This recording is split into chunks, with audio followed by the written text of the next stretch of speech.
Hello my friends, this is Alien Contactee Linol Anderson here with you guys with a brand new YouTube BitChute video, and in today's video we're going down a rabbit hole that not many people have gone down, okay?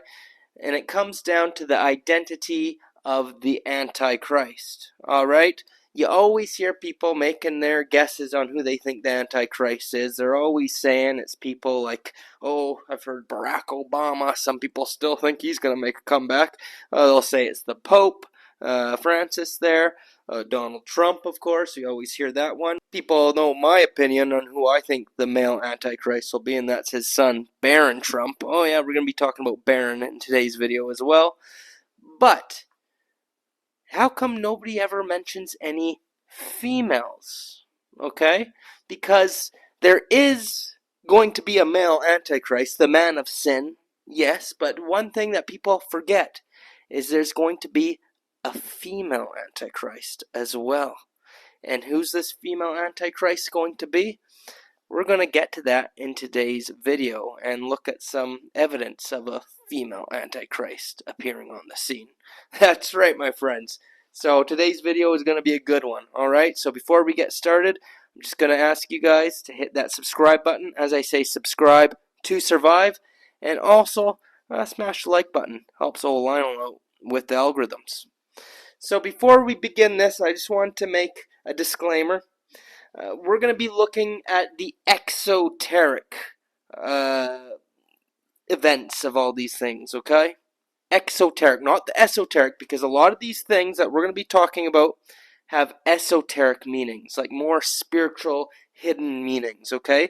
But what these dirty lizards, reptilian powers that be, what they love to do is in these texts that they give humans and the religions that they create in their mythologies, they always have esoteric meanings, like the deeper hidden knowledge, spiritual principles that most people don't know, and then they have the exoteric meanings, which they give the humans, okay? And you got to realize the Bible is a book of predictive programming, and it's pretty much the dark powers that be's playbook, okay?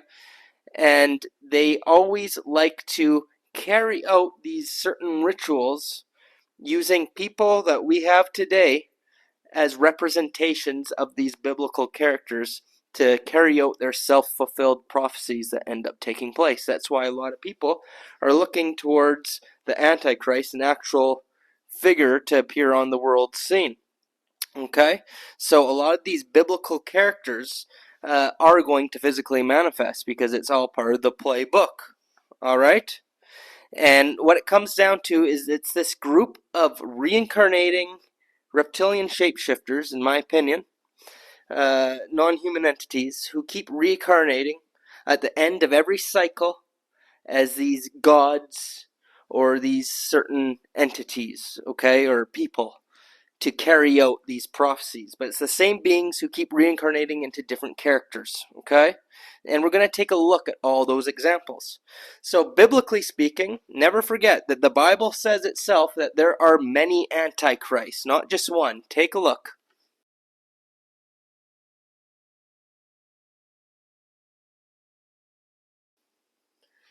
There you go, my friends. So keep in mind, this main antichrist is going to be the 4D astral AI, which is now starting to come on the scene, which is the demiurge, Saturn, okay? But it is an AI source.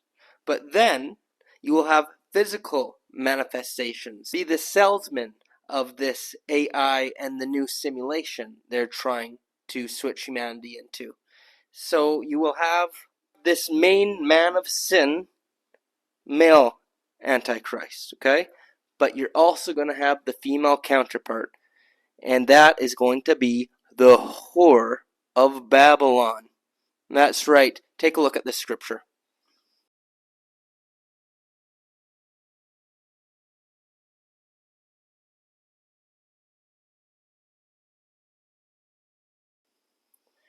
There you go, my friends. And, you know, I know what a lot of people are thinking. They're saying that's not what it means. It's not talking about a physical woman. The harlot, whore of Babylon, is more so referring to the Catholic Church, or maybe you think it's the UN, but it's going to be like a government institution or religious institution, Christendom, some people say, that's going to infect the entire world. Which, in a way, yes, that is correct, that is true. I'm not taking away from that as well, but I do believe there's going to be a physical manifestation of this Whore of Babylon as well. And you could also say her name is also the Queen of Heaven. Okay? And it's very interesting because this Queen of Heaven has been throughout many different mythologies and religions. The same story always told. So let's take a look at some of these identities of the Queen of Heaven throughout the different mythologies. But before we get to those videos, I just wanted to give a huge shout out to our sponsors down there at OWELI. That's right, I want to shout out the liver detox. My friends, we are getting attacked on a daily basis with poisons, whether it's the food we eat, the water we drink, or the air we breathe, okay? And our liver is our main detoxifier. So if you're not detoxifying your liver, you're not going to be detoxing as a whole as good, okay? And a lot of these poisons directly attack the liver for that reason. So OWELI's got the best supplements around. They're organic, non-GMO, loaded with over 20 ingredients that detox the liver. This is a great deal, my friends. They also got the colon cleanse, so you could flush it out as well. Gets rid of parasites, the nano stuff, you name it, okay? So link to that is down below in the description box, and I do got a coupon code for 15% off and free shipping in the USA. So check it out, and now on to those videos. Take a look. Ishtar, also known as Inanna, was a major goddess in Mesopotamian mythology, embodying love, beauty, fertility, and war. As the Queen of Heaven, she had dual roles, from nurturing life to leading warriors in battle. Worshipped through grand temples and rituals, Ishtar's legacy influenced many cultures, leaving a lasting impact on ancient and modern mythology. The most ancient and powerful cult worshipped the ancient Mesopotamian goddess of love, war, and political power. Inanna, the Queen of Heavens, or Ishtar in Akkadian, is a complex deity of ancient Mesopotamia. Inanna wasn't just about beauty and love. Her followers marched to war under her guidance, their enemies trembling before her might. Kings weren't just born, they were chosen. Pledging to Inanna in sacred rites, they secured thrones and carved their legacy. Mystical rituals, ritual dance, whispered witchcraft, amulets, and omens. Through Inanna, the path to power was illuminated. The cult of Inanna wasn't just faith. It was a pact with the powerful forces of nature. Dive deeper, and who knows what power you might uncover. There you go, my friends. So as you can see, we have Inanna, Ishtar, and then of course, with the Egyptian stories, you got Isis as the mother goddess. Babylonian stories, you got Semiramis, that was Nimrod's wife. In the Greek stories, Aphrodite was this female goddess. And then, of course, the Gnostics had Sophia, okay? And, of course, Sophia, the goddess of wisdom, she created Yaldabaoth, the demiurge, who I believe is that 4D astral AI. And, of course, they were, gods of wisdom and stuff like that, but also gods of war. So both, right? And of course, of war, you're dealing with a reptilian negative entity if they believe there needs to be war. Okay? So this is the deity we're dealing with. But guess what? The Queen of Heaven is also mentioned in the Bible as well. Imagine that. Well, that's because it's just every cycle has a new set of religions, but they follow the same script. They just change the characters' names, tweak things a bit. So let's take a look at Morg, I believe his name is, and what he has to say about who the Queen of Heaven was. Take a look. Do you know that God had a secret wife? Asherah, Queen of Heaven, was a powerful mother goddess and represented fertility, love, and nature. And in ancient Israel, people worshipped her right alongside God. Archaeologists even found inscriptions that talk about Yahweh and his Asherah. So why don't we hear about her today? Well, the name Asherah appears 40 times in the Hebrew Bible, but she was effectively erased from many English translations by replacing her name with the word grove or trees. And Asherah's followers were everywhere, including influential women like Queen Jezebel, who brought in hundreds of prophets for Asherah, but the Hebrew Bible associated goddess worship with prostitution or whoredom. The term kadishtu, often translated as temple prostitutes, actually means priestesses or consecrated women. The Bible blamed goddess worship for making Yahweh jealous, leading to Jerusalem's destruction. Her worship was banned, her symbols were destroyed, and her name removed from many holy books. The truth is that this was about power. The male priests wanted to control everything, and a powerful goddess like Asherah and her followers were a threat. There you go, my friends. As you could see, that's Asherah, Yahweh's wife. Imagine that. And then they tried to sneak it out of the Bible because they wanted a mainly male-dominated thing, maybe trying to cover up some stuff. But that's the Queen of Heaven for you guys. And there's also some more scriptures that talk about her that I'll show you. Take a look.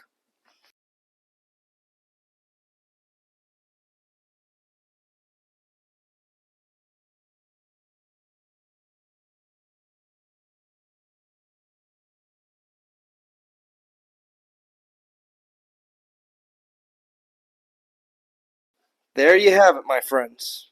So that's Old Testament that we're talking about here. Okay? Well, if you jump to the New Testament, who was the mother figure? Alright, well, we all know that is Mother Mary. That's right. I believe in the New Testament, this reincarnated being took the form, and you could say, even when you say reincarnated, maybe it's just possession. This might be like entities that possess these people. And you got to remember, a lot of these things are just stories as well and mythologies. So whether it actually happened or not the way we think it did, hard to say, but it's very possible it could have.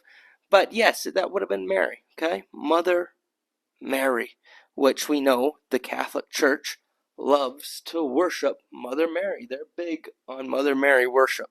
So anything that Roman Catholic churches are worshiping, safe to say it goes back to these ancient pagan mythologies and whatnot, okay? But then it goes even further, because other people say it's very possible that this being could be Mary Magdalene as well. Jesus' chick there, who I believe was a prostitute as well. Or of Babylon, maybe. Now, I know what a lot of people are thinking. They're saying, but Lionel, Mother Mary was good. Mary Magdalene was good. And, well, guess what? All these goddesses that we're talking about were all perceived as good and viewed as good. But you gotta realize the powers that be, they always give you your good characters and the bad characters. But at the end of the day, they're all controlled opposition, all there to enslave you. And same goes with Jesus. I truly believe that Jesus himself is Lucifer and was a big Antichrist deceiver. Believe it or not, I know that's going to give a lot of people cognitive dissonance, but if you just look back at how humanity's been enslaved by religion the past, since the beginning of time, really, 6,000 years or before that, these religions and Christianity, it's enslaved humans. Worship of Jesus and all that, it's enslaved humans. It's got bloody history, and they've used this to control and enslave people. They always give you a hero, they always give you a devil. Okay? So, what it comes down to now is it's time, we're at the end of another cycle, okay?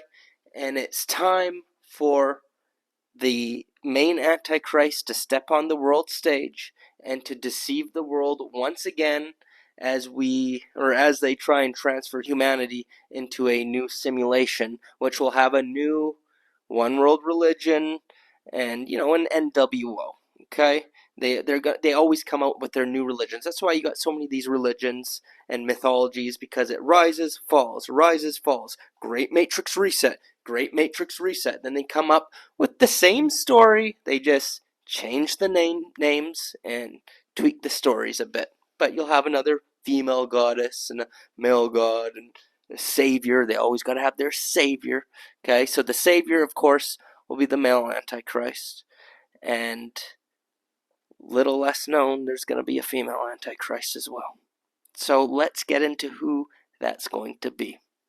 Now, my friends, I want to make this perfectly clear right now, that this section of the video is for entertainment purposes only, okay? Everything I'm going to talk about now is all speculation. It's different theories. Some of the theories I don't fully even believe in, but we got to explore all the different possibilities. But it's going to be fun, okay? It's going to be really fun looking at these things. So, first off, I'm going to tell you guys who I personally feel was the last incarnation of this Isis, Inanna, female goddess, Antichrist, deceiver. Okay? The last incarnation, I believe, was Queen Elizabeth, okay, who just recently passed on. Well, it's very interesting because did you know that the day she passed on, it was the same day that the Catholics celebrate Mother Mary? Take a look.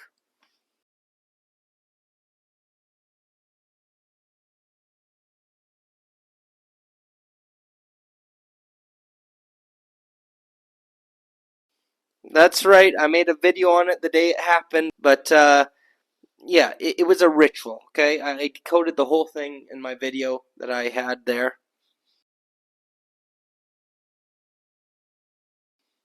The link to that will be down below in the comment section, or in the description, I should say. But yeah, that was pretty much a big ritual to show that her role was done, and now this entity can go off and possess another host who will be the main Antichrist of our time to usher in the end of the cycle and the new N.W.O, okay? So, that's who I believe it was previously. And who do I believe it will be in the future here, or in this cycle? Well, I don't know exactly, like I can't give you a name, but I do believe it is going to be the wife of the man of sin, the male Antichrist, okay? And of course, that, in my opinion, is Baron Trump, okay? Now, I don't know if you guys are familiar with my channel or if this is your first time viewing, but I've made many videos giving some compelling arguments, showing a lot of factual things and interesting things, you could say, that show some suspicious things about Baron Trump, okay? Take a look.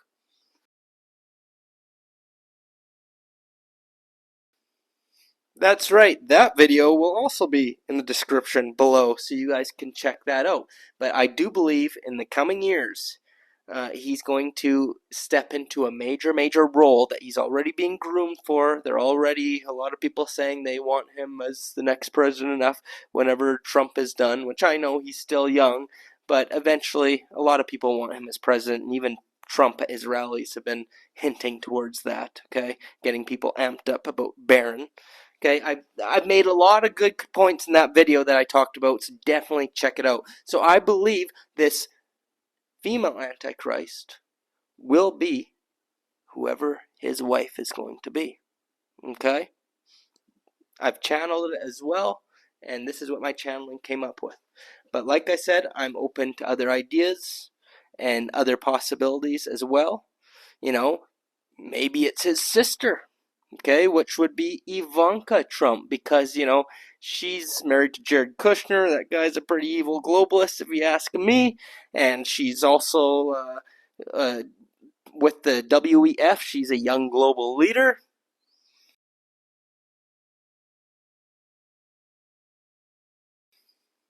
There you go. And, you know, in these old stories, if you look at Apollo, because Apollo is the Antichrist, Lucifer, whatever you want to call him. Okay, that is Apollo from the Greek myths. And of course, he had a twin sister named Artemis. Okay, and so she could have been an incarnation of this female Antichrist, right? So I'm just throwing it out there. I'm not saying I believe it's Ivanka. I'm just throwing it out there. Who knows? Maybe she'll end up playing a big role towards the end of the cycle. Or let's get a little bit wild and crazy here now, okay? Like I said, for entertainment purposes only. But maybe, just maybe, it could have been Baron Trump's mother. Okay, because in a lot of these stories, you got the mother, you know, whether it's Isis and the son Horus, and of course Horus would be the male Antichrist, or Semiramis and Tamzus, or you know how it goes with the Trinity, you know. So the mother character, Mother Mary, Jesus. So would it be Mother Melania? Or how about this? What if it was Princess Diana? Oh, I know what you guys are thinking. What are you talking about? What does she have to do with anything? Well, I will remind you guys that in the Roman tales, okay, the Apollo was in the Roman mythologies, and of course, his counterpart was Diana, okay? And what it comes down to is, wouldn't it be something if some way, somehow, Princess Diana was the mother of Baron Trump? What am I talking about? I got a video to show you what I'm talking about. Once again, just for entertainment purposes. I know there's a whole lot of things with this theory that makes it quite the stretch, considering the fact, due to the ages and everything, Princess Diana would have been like in her 50s or something to be able to give birth to Baron. So I understand it's kind of hard to believe. But with that being said, these people, who knows what kind of technology, and let's just say this, they know everything, and they probably know how to stop the aging process, okay? So it's still possible with whatever they're doing, but take a look at this. I've been picking on these fellas that like to play dress up a whole lot. But I haven't forgotten about you ladies. In an attempt not to upset the very, very kind content moderators, I'm just going to present you some information and let you make up your mind. But before you make up your mind completely, stick around to the end, because I do have a smoking gun. And yes, their features are quite different. But when you switch personalities full time, a mask doesn't cut it. You need to make some permanent improvements. But cosmetics doesn't change the way you sit, it doesn't change the way you wave, and apparently doesn't even change the way you dress. And did you know that Donald Trump aggressively pursued Diana after her divorce? They also like to put the truth right in plain sight, not just visually, but audibly. Take a listen.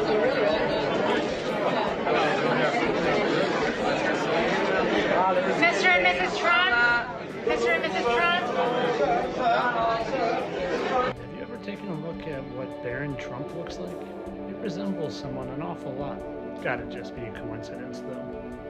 Definite coincidence. I did promise you guys a smoking gun, though, and I don't want to disappoint. And if you're smart and you're trying to deceive people, you get rid of identifying markers. So, of course, they would get rid of that. And even though I see a little remnants there, that's not what I'm talking about. I'm talking about these. Those. I'll show you. Now you're going to fool the masses by getting rid of the most recognizable identifying marker. You got to get up pretty early in the morning to fool this guy. And that, and that, and that, and that are pretty unmistakable. And although less obvious, so are these. And like I said, I'm not saying anything here, I'm just showing you for you to make up your own mind. The most likely scenario here is that I'm just a crazy person and I'm delusional. And even if I wasn't, this would all just be for entertainment purposes only.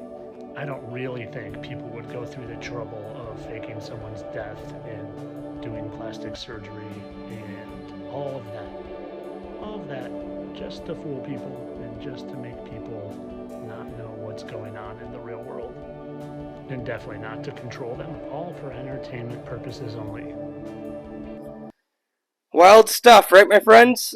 It's kind of crazy, and I don't know how many of you have looked into Princess Diana's death, but it was extremely suspicious. She was in that tunnel there, which I believe I've heard some people say it was in an area where the goddess Diana was something to do with the goddess Diana. I can't remember the full scoop, okay? But to the Roman mythologies, right? Anyways, they're saying she didn't die right there, that they kept her there for like 1 or 2 hours before the ambulance even came and got her. So they're saying they were doing some kind of rituals that had something to do with the goddess Diana. I don't know. But is it possible what they were doing before they took her to the hospital is they were doing their rituals, yes, but then sneaking her out of there, still alive, yeah, to pull off this faked death scenario so she could go play her new role. Wild, right? Just for entertainment purposes. And, I know another thing people will be saying, well, Melania, like, how does that work? Because Melania's always been around, So how could where did the old Melania go, right? Well, it's interesting because I was looking at pictures of Melania when she was younger, okay? And I'm going to show that to you. Take a look.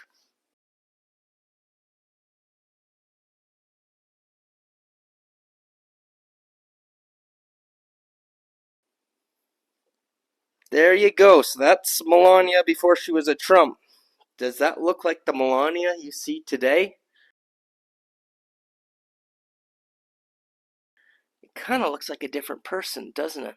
So is it possible that somehow, the world is a stage and somehow they orchestrated something and disguised Diana to be Melania? I don't know. All I do know is Donald Trump admitted many times that he had a big crush on Princess Diana, even so much so he was sending her flowers and he really wanted to be with her, let's just say. So, who knows? Again, just a theory. You never know. Now, the last thing I want to look at with you guys, it's a very interesting, and I'm going to be showing you quite a long video that shows this whole situation. But what it comes down to is it's going to go back to Lester Crowley, Jack Parsons, who was a rocket scientist for NASA back in the day, and revolutionized rocket science, who also happened to be a satanic occultist, and also L. Ron Hubbard, the founder of Scientology, who is also an occultist and buddies with Crowley, or maybe enemies, you could say, and definitely buddies with Jack Parsons before they became enemies, okay? And how they were trying to create a moonchild, which is doing these satanic rituals on phases of the moon, special moon dates, to try and summon a entity from the moon, which we know the moon is pretty much a base for the reptilians, or a portal to the astral realms, and a lot of these reptilians come from that. Well, they're trying to do sex magic, certain rituals during sexual acts, to bring in a moonchild, to pretty much bring an entity in. And this entity they called Babylon. Ooh, Whore of Babylon. And I guess Jack Parsons claims that he was successful at doing this. So I wanted to show you a whole video, and it's actually going to relate to old Donald Trump as well. There's a theory that somehow Donald Trump was brought into this realm when they were doing this as well, which is very interesting. Okay, so let's just take a look at that video. Alright, so now this brings us to the next set of coincidences, and this involves Aleister Crowley and the Moonchild. Alright, so number 3, Aleister Crowley's June 14th, 1946 letter about the Moonchild. Alright, so let's now take a look at a letter from the infamous occultist Aleister Crowley to his student Grady Lewis McMurtry, that just so happens to be dated June 14th, 1946, Trump's birthday, of course. So in the letter, he mentions that NASA pioneer Jack Parsons and Scientology founder Ron Hubbard, again taking ideas from Crowley himself, are attempting to produce a, quote, moonchild, or moonchild with a space there, depending how you want to spell it. Alright, so here, we'll get to the letters soon. So Jack, Ron, and the Goat. Here's a letter from Crowley to Grady McMurtry dated June 14, 1946, E.V, or Era Vulgaris, which is pseudo-Latin for Common Era. Alright, so here's the letter here. This is from Netherwood, the Reg, Hastings, England, June 14, 1946. And this is Crowley writing, thrice illuminated, thrice illustrious, and very dear brother. So this is how these occultists greet themselves. Do what thou wilt shall be the whole of the law. That's Crowley's Thelma religion quote. So I was delighted to have your letter of the 12th of May, and I have not been able to answer it till now. My eyes are really so bad that I have had to get someone to read out your letter to me, and I'm afraid, her time being very limited, I've had to postpone the reading of your poem until my new glasses come, at the best. And then he goes on, it is not good talking about Freighter 210, referring to Jack Parsons. I guess that's the title they were giving each other. Coming over. Yeah, so it was not good talking about Jack Parsons coming over. He has got under the influence of a person, referring to Ron Hubbard, whom I believe to be an ordinary con man. At any rate, he is acting quite insanely, and as far as I can see, both deceitfully and dishonorably. I am still waiting to hear whether the adverb, quote, dishonestly should not be added to this list. In any case, he would not come because, oh, curse, these people have no ideas of their own and can do nothing but pick up my ideas and try to put them into operation without in the least understanding them or knowing how to bring them to success. Apparently, he or Ron or somebody is producing a moonchild. And then he writes, I get fairly frantic when I contemplate the idiocy of these goats, and I apologize to goats. And yeah, so Crowley's basically grilling Ron and Jack Parsons. All right, and the letter continues. I'm just going to skip that and go to the ending of his signature. So, love is the law, love under will, yours ever, 666. And you write that down. And then he wrote it again. This is Grady L. McMurtry, 1661 Sacramento. So he's writing it to it. In San Francisco, California, apartment 3. Written postscript, Dear Grady, love, I hope to see you soon, Alistair. So he wrote this, I think, after he wrote the letter. And here's images of the actual letter. They can be seen here, and it looks like this. So thrice illumined, thrice illustrious, and very dear brother, etc. And there is the moon child right here, talking about Ron and Jack making a moon child. Anyways, the letter keeps going on and on. And there is how he signature 666, and there's a postscript writing it after the letter is already written. All right. Anyways, going further, let's just get some context on this moonchild, mumbo jumbo. So, background on the moonchild. So, the moonchild is a magical being produced from the impregnating of a woman by the spirit of a goddess called Babylon. And this is according to Aleister Crowley's Thelma religion, thus producing a human reincarnation of Babylon to help or save humanity, and all this through the use of sex magic rituals. LOL. Alright, so Emmius, note and warning, do your own digging as to what this means and what types of, quote, rituals were performed, and I'll just leave it at that so you can dive into that if you are old enough and have the mental fortitude to.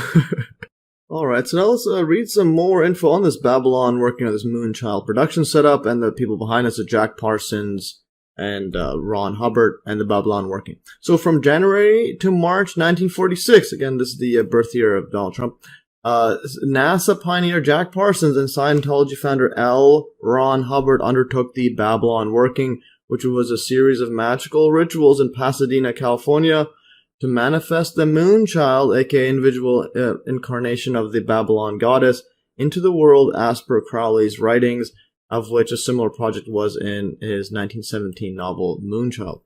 And now if we go to the Wikipedia page on this, in the references, it has some interesting quotes on it. So reference 16, so the aim of Parsons' Babylon working was to first identify a female partner who would serve as his partner in esoteric sexual rituals. The partner would then become the vessel for the magical, and notice the use of the K for this magic there, child or moonchild, a supernatural offspring that would be the embodiment of ultimate power. According to Parsons' account of March 2 to 3 in 1946, Hubbard channeled the voice of Babylon, speaking as a beautiful but terrible lady. Alright, so Ron Hubbard channeled that voice, the Scientology founder. It's interesting. So reference 17, the ultimate goal of these operations carried out during February or January, because it says earlier January, or initially it says January to March, but here it says February, but anyways, January or February and March 1946 was to give birth to the magical being or moonchild described in Crowley's works using the powerful energy of IX degree or 9th degree sex magic. The rites were intended to open a doorway through which the goddess Babylon herself might appear in human form. Alright, so there's different degrees of this magic with a K there. Interesting. So fittingly, Jack Parsons has a moon crater named after him. Yeah, so even him is on the far side of the moon. Parsons moon crater named after Jack Parsons, again, of course, because we're dealing with the moon, moonchild, Trump, blood moon, and so on. And of course, the con artist Ron Hubbard both looks like Donald Trump and may have many of the exact same characteristics. And is even written in mainstream news as Trump got elected, or all about to get elected. And this is actually before. Yeah, this was written before he got elected. It's 2016, April 3rd, 2016. So Donald Trump is the L. Ron Hubbard of politics, two of a kind. And he even looks just like him there. There's L. Ron Hubbard, there's Trump. Or the other one is, I'm not sure. They look pretty identical. Anyway, so there's Trump, there's L. Ron Hubbard. They look very similar. Both got this similar hair setups, and they're both white. And even more bizarrely, and a small precinct in LA or Los Angeles, California, whom almost always vote overwhelmingly for Democrats. So yeah, basically LA, California is pretty much all Democrats. Voted for Trump or Republican in 2016 for the first time since at least 2000, the year 2000, and half the voters, and half of the voters were Scientologists. In other words, L. Ron Hubbard. It's pretty fascinating stuff. So you got the moon crater for Jack Parsons, Moonchild, Aleister Crowley, and then you got L. Ron Hubbard, who looks like Trump and might be Trump's clone. and Scientologists are voting for him. And the road that they're listed at is L. Ron Hubbard way. So you can't make this stuff up. Alright, so now continuing further, and this is another set of coincidences, but this is still related to the Moonchild one. So this is a number 4 Strange Angel TV series released on June 14th, 2018. Again, this is during Trump's presidency. So this connection to June 14th, Trump's birth month and birthday, follows from the earlier section on the Moonchild. And let's first quickly recap. So January to March 1946, Jack Parsons and Ron Hubbard undergo sex magic rituals to produce a moonchild. And then June 14th, 1946, again, these are all Trump's birth year. This is Trump's birthday. Aleister Crowley writes a letter discussing Jack and Ron's attempts at producing a moonchild. And again, he has to write this letter on a blood moon. So now if we fast forward to 2016, Trump wins the U.S. election and is sworn in as president in 2017. A year later, in 2018, the large media company CBS launches a TV series about the controversial life of Jack Parsons and is called Strange Angel, the otherworldly life of rocket scientist John Whiteside Parsons. All right, so they launched a TV series during Trump's presidency, and this is supposed to be Jack Parsons. He has that mustache like that, and it's Strange Angel, Paramount Plus original. And I'm not sure who these are supposed to be. Yeah, this may be Ron Hubbard. This may be the Moonchild woman. But that is for further viewing if I ever decide to watch this. Anyway, so Strange Angel cover. Jack Parsons is on the left. That's all I know for sure. Anyways, continuing further. So Strange Angel just so happens to have been released on Thursday, June 14th, aka Trump's birthday. #wow. Note that the TV series was cancelled after just 2 seasons, and the second season premiered on Thursday, June 13th, 2019. So again, both of them were on Thursdays. So they wanted to post on the Thursday, just primetime Thursday. And the first one's obviously June 14th, the second June 13th. So if it was June 14th, they were going to go with that as well. It was a Thursday. So Trump then goes on to lose the 2020 U.S. election after the series was canceled on the year before. And to make things even more bizarre, the very first scene of the Strange Angel series on June 14th, 2018 is the first scene of the entire movie series, TV series, was a blood moon. Again, this is Trump's presidency, June 14th, talking about the Moonchild. Hashtag, you can't make this stuff up. And there's Twitter here, link there. So Strange Angel, Season 1, Episode 1, first scene, there's a blood moon, and they also mention Beast as well, which is interesting, right after this. So there's a blood moon on Trump's birthday, June 14th, Trump's presidency. And again, this is Jack Parsons, Life of Jack Parsons by a documentary. And here's just another note on Jack Parsons, a jet-propelled Antichrist documentary. This is very interesting. So another interesting bit of information regarding Jack Parsons is that there was a 2006 documentary made about him called Jack Parsons, Jet-Propelled Antichrist, and so on. So yeah, so Jack Parsons viewed himself as the Antichrist for a while. I believe Aleister Crowley may have done that for himself as well. So the documentary states that several years before his death in June 17th, 1952, from a supposed home laboratory explosion.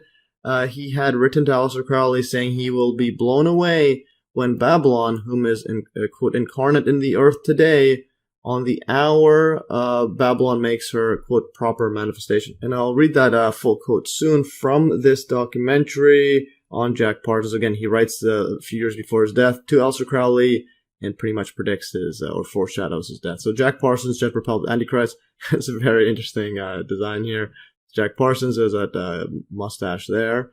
And there is the moonchild, or the production of the moonchild. There's some demon, there's the woman he's doing rituals with, and then there's the rocket that he was working on for jet propulsion laboratories before it merged with NASA, or before NASA was created, and helped pioneer NASA. So again, this is a movie cover from the IMDb page of that documentary. Now, if you go to the 46 YouTube link of it, the 46-minute, 18-second mark of the video. And this is quoted in the documentary. So that this is quoted as Jack Parsons writing to Aleister Crowley a few years before his own death. And it states, Babylon is incarnate on the earth today, awaiting the proper hour of her manifestation. And in that day my work will be accomplished, and I'll be blown away upon the breath of the fire. Absolutely amazing. All right, so pretty fascinating and bizarre stuff indeed. There you go, my friends. Pretty wild stuff, wouldn't you say? As he said, Babylon is now incarnate in the world today. And a lot of interesting stuff about Donald Trump, too, as well. Just wanted to mention one thing. They claim that they started these experiments in January. And then then Donald Trump was born in June, right? 1946. So, only 6 months? But very important to note that L. Ron Hubbard met Jack Parsons in 1945. Okay, so for all we know, they were doing these experiments before the said date. So it's still possible. And one other tidbit of information, it's very interesting because Donald Trump's parents, who we were told are his parents, which very well could be his parents. I'm not saying that theory that we just watched is accurate. But the dad's name was Fred Christ Trump. Take a look.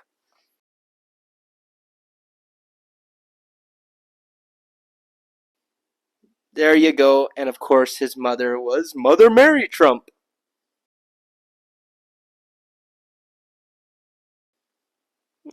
Some more coincidences here, right?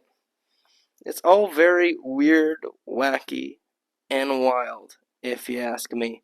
But my personal opinion, I believe when the main Antichrist figure, which I believe to be Baron, steps into power, I believe it's going to be whoever he's with.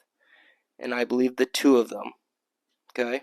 The man of sin and the whore of Babylon, or you could say the beast in Babylon, are going to play a huge role in deceiving the world.